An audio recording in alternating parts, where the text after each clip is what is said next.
آیت نمبر 50 میں حضرت یوسف علیہ السلام کا اب ہم نے سنا کہ واقعے میں یہ بیان ہو رہا ہے کہ جب وہ خبر بادشاہ کو پہنچی اور بادشاہ نے کہا کہ آپ کو حضرت یوسف علیہ السلام کو میرے پاس لے آؤ، آپ نے صبر فرمایا اور آپ دیکھیں کہ کہاں سے کہاں تک کہ بات پہنچ گئی۔ نبی کے ساتھ یہ ہے کہ نبی کو بادشاہ کی حاکمیت کے اندر سوال جواب ہو رہا ہے، لیکن آپ نے اپنے کردار کی پختگی کا یہ ظاہر فرمایا کہ آپ نے کہا میں جب تک جیل سے نہیں آؤں گا جب تک کہ ان عورتوں کے بارے میں بادشاہ مجھے بری ذمہ نہ کر دے۔ تو بادشاہ نے جب ان سے پوچھا کہ تم نے یہ کیا کیا، تو وہ کہنے لگی کہ ہاں ہم نے ان کو یوسف علیہ السلام کو اپنی طرف مائل کرنے کی کوشش کی تھی اور ان میں کوئی ہم نے عیب نہیں دیکھا۔ اب آنے والے واقعات میں بیان ہوگا کہ حضرت یوسف علیہ السلام کو اللہ تعالیٰ نے جیل میں ڈالنے کے بعد، یعنی اذیت پہ اذیت اور پریشانی پہ پریشانی اور بھری جوانی، اللہ کا حسین ترین نبی، اور یہ معاملات ہو رہے ہیں، اور اب اللہ تعالیٰ نے ان کو وہاں سے اٹھا کر کے بادشاہ کا سب سے قریب آدمی بنا دیا، اتنا قریب بنا دیا کہ جیسے کہا جاتا ہے نا کہ ولی عہد بنا دیا، کیونکہ بادشاہ کی عمر زیادہ تھی، اب وہ کام نہیں کرتا تھا۔ حضرت یوسف علیہ السلام بادشاہ کے درجے پہ پہنچ گئے، مطلب بادشاہ نہیں تھے لیکن آپ بادشاہ کا پورا نظام چل، جیسے آج کل سعودی عرب میں بادشاہ کر رہا ہے نا، اب سلیمان تو بیمار ہے، بڈھا ہے، وہ تو معذور ہے، لیکن اس کا بیٹا جو ہے وہ حکومت کر رہا ہے۔ تو یوسف علیہ السلام نے فرمایا کہ میں جب تک نہیں جاؤں گا جیل سے باہر جب تک کہ میرا معاملہ اور ان عورتوں کا گناہ جو ہے وہ مان لیا جائے۔ تو بادشاہ نے پھر ان کو جمع کیا اور ان کا بیان شروع کیا، اور آپ کی جب صفائی ہو گئی، آپ کے مطلب معصومیت ظاہر ثابت ہو گئی، تو عزیز جس کا گورنر جس کو کہا جاتا ہے، یا اس کو آپ یہ کہیں کہ اس وقت کا پرائم منسٹر، بادشاہ کا پرائم منسٹر، اس کی بیوی نے اپنی گناہ کا، جس کا نام زلیخا کہا جاتا ہے کتابوں میں، قرآن میں تو زلیخا نام نہیں آیا، لیکن جو حدیث کی کتابوں سے اور دوسرے معاملات سے پتہ لگتا ہے ان کا نام زلیخا تھا۔ تو اب اس نے اپنے اعتراف جرم کیا، اور لیکن حضرت یوسف علیہ السلام نے کئی سالوں کی جیل گزاری، یہ چند لمحوں کا گناہ تھا جس کے لیے انہوں نے یہ اتنی بڑی آزمائش کو برداشت کیا۔ بڑے صبر کی بات ہے، میں نہیں سمجھتا کہ عام انسان ایسا کچھ برداشت کر سکتا ہے، اتنی اذیت۔ یہ اللہ کے نبی کی شان تھی۔ حضور نے بھی فرمایا کہ میں نہیں کہہ سکتا کہ میں اتنا ثابت قدم ہوتا جتنا یوسف علیہ السلام تھے، جن کو اللہ تعالیٰ نے آزمایا ہے۔ آیت سنتے ہیں، آیت نمبر 51۔ قال ما خطبكن إذ راوتن يوسف عن نفسه قلنا حاش لله ما علمنا عليه من سوء قالت امرأة العزيز الآن حصحص الحق أنا راودته عن نفسه وإنه لمن الصادقين۔ بادشاہ نے عورتوں سے پوچھا کہ بھلا اس وقت کیا ہوا تھا جب تم نے یوسف کو اپنی طرف مائل کرنا چاہا؟ سب بول اٹھی کہ حاشا للہ، ہم نے اس میں کوئی برائی معلوم نہیں کی۔ عزیز کی عورت نے کہا اب سچی بات تو ظاہر ہو ہی گئی ہے، اصل یہ ہے کہ میں نے اس کو اپنی طرف مائل کرنا چاہا تھا اور وہ بے شک سچا ہے۔ ذلك ليعلم أني لم أخنه بالغيب وأن الله لا يهدي كيد الخائنين۔ یوسف نے کہا کہ میں نے یہ بات اس لیے پوچھی ہے کہ عزیز کو یقین ہو جائے کہ میں نے اس کی پیٹھ پیچھے اس کی امانت میں خیانت نہیں کی، اور اللہ خیانت کرنے والوں کے مکروں کو روح براہ نہیں کرتا۔ وما أبرئ نفسي إن النفس لأمارة بالسوء إلا ما رحم ربي إن ربي غفور رحيم۔ اور میں اپنے تئیں پاک صاف نہیں کہتا، کیونکہ نفس امارہ انسان کو برائی ہی سکھاتا رہتا ہے، مگر یہ کہ میرا پروردگار رحم کرے، بے شک میرا پروردگار بخشنے والا مہربان ہے۔ وقال الملك ائتوني به استخلصه لنفسي فلما كلمه قال إنك اليوم لدينا مكين أمين۔ بادشاہ نے حکم دیا کہ اسے میرے پاس لاؤ، میں اسے اپنا مصاحب خاص بناؤں گا۔ پھر جب ان سے گفتگو کی تو کہا کہ آج سے تم ہمارے ہاں صاحب منزلت اور صاحب اعتبار ہو۔ قال اجعلني على خزائن الأرض إني حفيظ عليم۔ یوسف نے کہا مجھے اس ملک کے خزانوں پر مقرر کر دیجئے، کیونکہ میں حفاظت بھی کر سکتا ہوں اور اس کام سے واقف ہوں. وكذلك مكنا ليوسف في الأرض يتبوأ منها حيث يشاء نصيب برحمتنا من نشاء ولا نضيع أجر المحسنين. اس طرح ہم نے یوسف کو ملک مصر میں جگہ دی اور وہ اس ملک میں جہاں چاہتے تھے رہتے تھے. ہم اپنی رحمت جس پر چاہتے ہیں کرتے ہیں اور نیکوکاروں کے اجر کو ضائع نہیں کرتے. وَلَأَجْرُ الْآخِرَةِ خَيْرٌ لِّلَّذِينَ آمَنُوا وَكَانُوا يَتَّقُونَ. اور جو لوگ ایمان لائے اور ڈرتے رہے ان کے لیے آخرت کا اجر بہت بہتر ہے.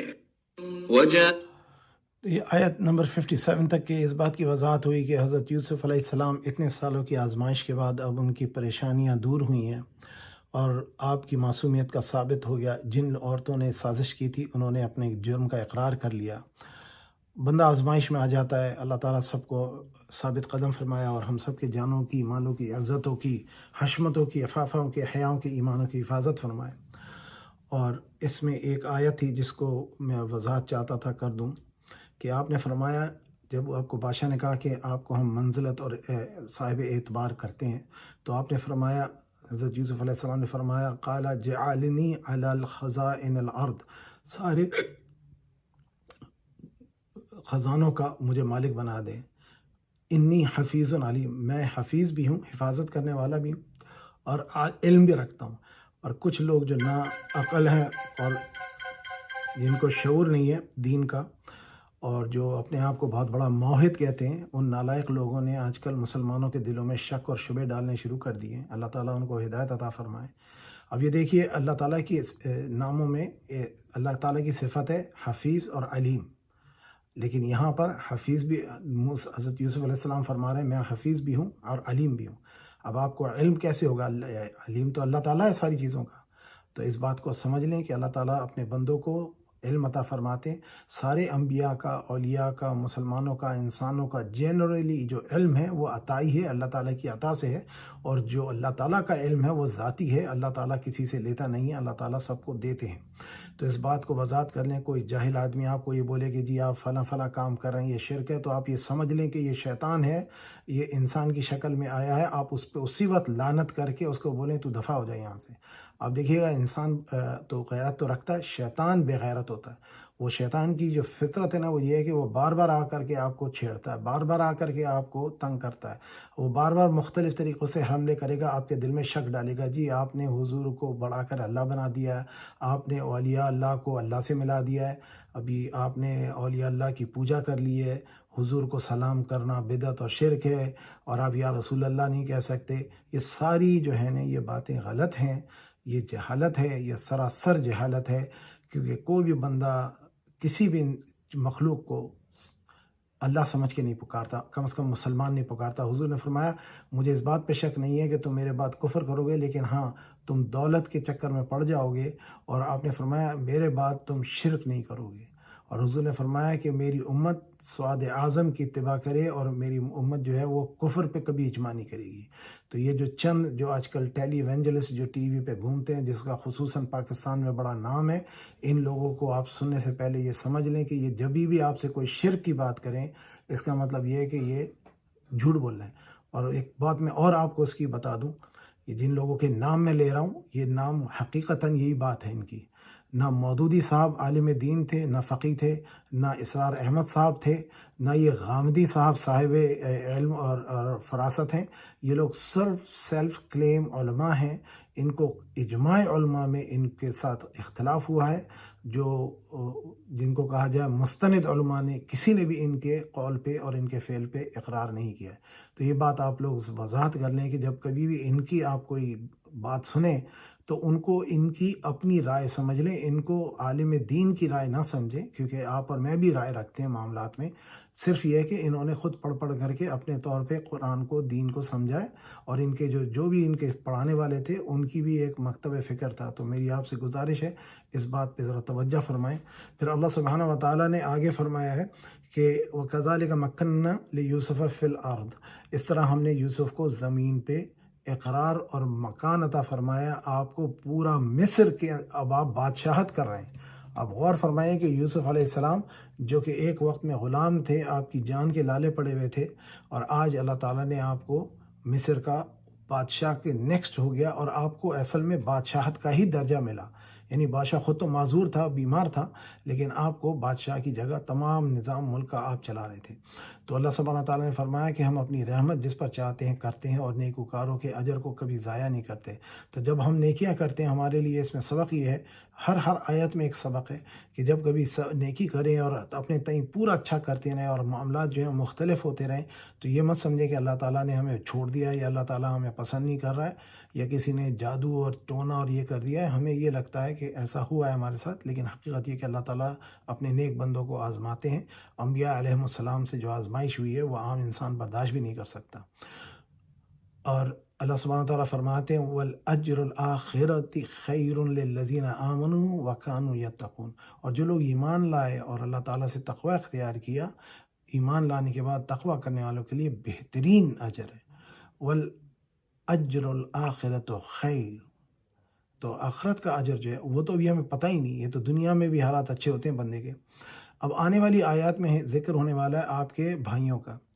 اب دیکھیے حضرت یوسف علیہ السلام نے کتنی آزمائش سے وقت گزارا، پریشانی سے گزرے، اور وہ صرف بھائیوں کی حسد کی وجہ سے تھا۔ اگر بھائی حسد نہ کرتے، اور 10 بھائی ایک طرف تھے، چھوٹا بھائی بن یمین تھے، اور اب خود تھے، والد بھی نبی تھے، خود بھی نبی ہیں، اور آپ کے ساتھ جب بھائیوں نے برا کیا تو آپ دیکھیے نبی کا کیا معاملہ ہے، حضور کے ساتھ، آپ کے صحابہ کے ساتھ آپ ہی کی قوم نے جو برا سلوک کیا، تو اس کا آپ دیکھیے یہ ایک مثال ہے۔ اللہ تعالیٰ کمپیریزن دے رہے ہیں، کیونکہ یہ آیت جو ہے، یہ صورت جو ہے، یہ آخری دور میں مکہ میں نازل ہوئی ہے، اور قریش کی حرکتوں کی وجہ سے اللہ تعالیٰ نے اس کا سیاق و سباق ایسا بنایا کہ قریش جو ہیں وہ حضرت یوسف کے بھائیوں کی جگہ تھے، اور حضور علیہ السلام حضرت یوسف علیہ السلام کی جگہ پہ بالکل میچنگ ہو رہی ہے سچویشن، اور اذیتیں پہنچا رہی ہیں۔ تو جب ان کے بھائی آئے دوبارہ، تو وہ پہچان نہ سکے حضرت یوسف علیہ السلام کو، لیکن حضرت یوسف علیہ السلام کا چہرہ اور جسم بڑھ گیا تھا۔ بچے تھے اس وقت، 7 سال کے تھے جب آپ کو نکالا تھا، اور اب جو آپ جوان آدمی تھے، اور وہ بھائی تھے اپنی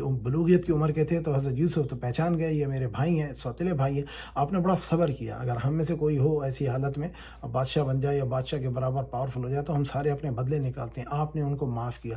حضور علیہ السلام نے بھی قریش کو جب فتح مکہ ہوئی تو معاف فرمایا۔ یہ بالکل ویسے ہی پیرلل چل رہا ہے۔ اس کے علاوہ ایک اور بات یہ ہے کہ حضور نے وہ جملے فرمائے جو میں نے ذکر کیا تھا، کہ آپ نے فرمایا، آپ سے جب قریش نے پوچھا فتح مکہ کے وقت کہ آپ نے کیا معاملہ ہے گا میں کروں تمہارے ساتھ، تو قریش کہنے لگے، ڈر تھا انہیں کہ بدلے لیں گے اب تو یہ ہم نے ان کے ساتھ برا کیا، یہ ہم سے بدلہ لیں گے۔ تو آپ نے فرمایا لا تثریب علیکم اليوم انتم الطلقاء، یعنی آج تمہارے پر کوئی بار نہیں ہے، کوئی تم پر جرم نہیں ہے، تم سب آزاد ہو۔ اس کے بعد ہوا کیا؟ حضرت یوسف کے بھائیوں نے بھی اپنے گناہ کی معافی مانگی، اور اللہ تعالیٰ نے انہیں بھی معاف کر دیا۔ اور میں نے جو اسٹڈی کری ہے بائبل کے بارے میں، اور ان کے جو بنی اسرائیل کے سارے انبیاء ہیں، وہ آپ کی حضرت یوسف کی نسل میں نہیں آئے ہیں، وہ سارے کے سارے ان 10 بھائیوں کی نسلوں میں آئے ہیں۔ تو اللہ تعالیٰ نے ان کے والدین کی، جو حضرت یوسف کے بھائیوں نے جو اپنے نبی یوسف علیہ السلام کے ساتھ بدسلوکی کی، اللہ نے ان کی توبہ کو قبول کر لیا، اور پھر ان کی نسلوں میں انبیاء اور رسول پیدا فرمائے۔ اور اسی طرح حضور علیہ السلام کے جو قریش تھے، جب انہوں نے اسلام قبول کر لیا مکہ فتح ہونے کے بعد، تو ان پہ عذاب نہیں ہوا، کیونکہ نبی کے ساتھ بدسلوکی کا عذاب ہوتا ہے، تو برباد نہیں ہوا مکہ کے لوگوں کے اوپر، کوئی عذاب الہی نہیں آیا، کیونکہ انہوں نے اسلام قبول کر دیا۔ اللہ تعالیٰ نے ان کے درجات بلند کر دیے، اور ان کو مہاجر اور انصار کے درجے دے کر کے حضور کے صحابہ کا درجہ عطا فرما دیا۔ صحابی کا درجہ وہی ہے جس نے حضور کو ایمان کی حالت میں دیکھا۔ تو اسی طرح سے یہ معاملہ بھی ہوا۔ تو پڑھیں ابھی اس واقعے کو، دیکھیں کہ حضرت یوسف نے ان کے ساتھ اچھا سلوک کیا جب وہ آئے، تو ان کو بجائے اس کے کہ ان کو برا کرتے کچھ کرتے، آپ نے صبر کیا، ان کو ظاہر بھی نہیں کیا کہ میں تمہارا بھائی ہوں، اور پھر آپ نے ان کو کھانا بھی دیا، اور کھانے کے ساتھ ان کا لیا ہوا پیسہ بھی لوٹا دیا، تاکہ وہ چھوٹے بھائی کو اپنے ساتھ لائیں اور اعتماد کریں۔ کیونکہ حضرت یوسف تو حضرت یعقوب جو تھے وہ تو کنعان میں فلسطین کے علاقے میں رہتے تھے. تو اب آپ یہ اس بات کو دیکھیں کہ بڑا لمبا سفر تھا. اس زمانے میں لوگ عام ایسے نہیں چلے آتے تھے کہ گاڑی میں بیٹھے 2 گھنٹے میں پہنچ گئے یا جہاز سے اڑ کر آ گئے. قافلہ جاتا تھا، قافلہ آتا تھا، لوگوں کو بڑی پریشانی اور اذیتیں ہوتی تھیں. تو ان کے ساتھ اتنی دور سے آئے تھے کھانے کے لیے، امید کہ ان کو کھانا ملے گا. حضرت یوسف علیہ السلام نے اپنے بھائیوں کو خونی رشتے کی وجہ سے، اپنے خاندانی اثر وصول کی وجہ سے، اپنی نبوت اور صبر اور آپ کی خود نیک اخلاق کی وجہ سے آپ نے ان کے ساتھ وہ بدسلوکی نہیں کی جو انہوں نے ان کے ساتھ کی تھی. چاہتے تو سب کچھ کر سکتے تھے. اللہ سبحانہ تعالیٰ ہم کو بھی صبر کی اور خیر کی توفیق عطا فرمائے. آیت سنتے ہیں 58 نمبر. وجاء إخوة يوسف فدخلوا عليه فعرفهم وهم له منكرون.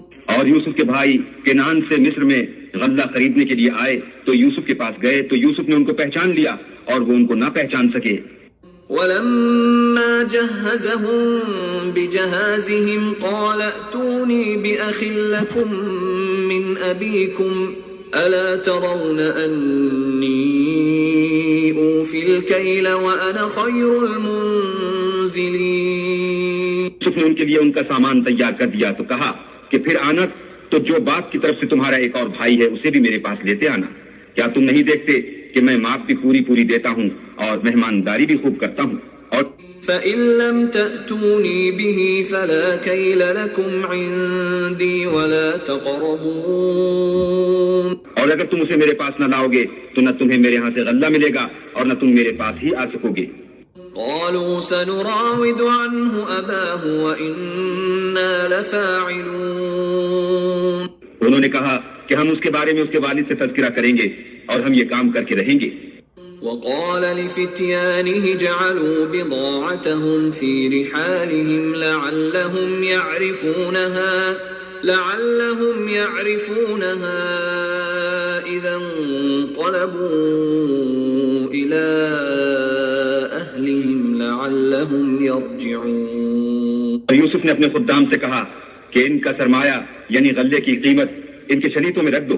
عجب نہیں کہ جب یہ اپنے اہل و عیال میں جائیں تو اسے پہچان لیں، اور عجب نہیں کہ یہ پھر یہاں آئیں. تو اب یہ معاملہ ہے کہ آپ دیکھیں کہ کتنے جذباتی کیفیت ہوگی کہ حضرت یوسف علیہ السلام والد نبی، خود نبی، بچھڑ گئے والد سے. بھائیوں کی حسد اور بھائیوں کا بغض اور کینہ اور نفرت. آپ غور کریں کہ انہوں نے کیا کیفیت ہوئی ہوگی کہ اپنے والد کی کیفیت اور صحت اور ان کے حالات پوچھ رہے ہوں گے. اور بھائیوں سے پوچھا ہوگا کہ اور بھی کوئی بھائی ہے، کیونکہ ان کو تو بھائیوں کو تو نہیں پتا تھا کہ یہ حضرت یوسف ہیں. تو انہوں نے بتایا ہوگا کہ ہمارے والد بھی ہیں جو شیخ ہیں، عمر کے بڑے ہیں، ایک ہمارا اور بھی بھائی ہے. تو پوچھا کہ وہ بھائی کہاں ہیں. اب سگے بھائی سے ملنے کے لیے کیا تڑپ رہے ہوں گے. یہ کیفیت آپ تصور نہیں کر سکتے، ہم تصور نہیں کر سکتے. ہم ہوتے تو چیخ دھاڑ کرتے، روتے دھاڑتے. یہ اللہ کے نبی کی شان ہے کہ انہوں نے صبر فرمایا اور آپ نے کہا کہ ٹھیک ہے اگلی بار آنا تو بھائی کو ضرور لانا، ورنہ تو کھانا بھی نہیں دوں گا اور میں تم کو انٹرٹین بھی نہیں کروں گا. تو اب وہ پریشان تھے کیونکہ بڑے بھائی کو پہلے تو حضرت یوسف علیہ السلام ان کے ساتھ تو یہ بدسلوکی کر چکے تھے، اور حضرت یعقوب جو تھے وہ بنیامین کو چھوڑنا نہیں چاہتے ہوں گے. ایک بڑی جذباتی خاندانی اندرونی کیفیت ہے. یہ خونی معاملات ہوتے ہیں اور ان میں انسان بکھر جاتا ہے. اللہ تعالیٰ سب کے اوپر صبر عطا فرمائے اور سب کے ساتھ خیر کا معاملہ فرمائے، اور بھائیوں بہنوں میں، گھر والوں میں عزت، محبت اور اکرام عطا فرمائے. اس کمیونٹی میں استحکام عطا فرمائے. اگلی آیت سنتے ہیں، آیت نمبر 63. فلما رجعوا إلى أبيهم قالوا يا أبانا منع منا الكيل فأرسل معنا أخانا نكتل وإنا له لحافظون. جب وہ اپنے باپ کے پاس واپس گئے تو کہنے لگے کہ ابا، جب تک ہم بنیامین کو ساتھ نہ لے جائیں ہمارے لیے غلے کی بندش کر دی گئی ہے، تو ہمارے ساتھ ہمارے بھائی کو بھیج دیجئے تاکہ ہم پھر غلہ لائیں اور ہم اس کے نگہبان ہیں. قال هل آمنكم عليه إلا تو بھائیوں نے دوبارہ چاہا تھا کہ یہ سازش کریں، لیکن حضرت یوسف نے ان کے ساتھ ایک اچھا سلوک یہ کیا کہ سب کچھ برائی ہونے کے بعد ان کا مال بھی ان کو دوبارہ دے دیا کہ وہ گھر لے جائیں گے.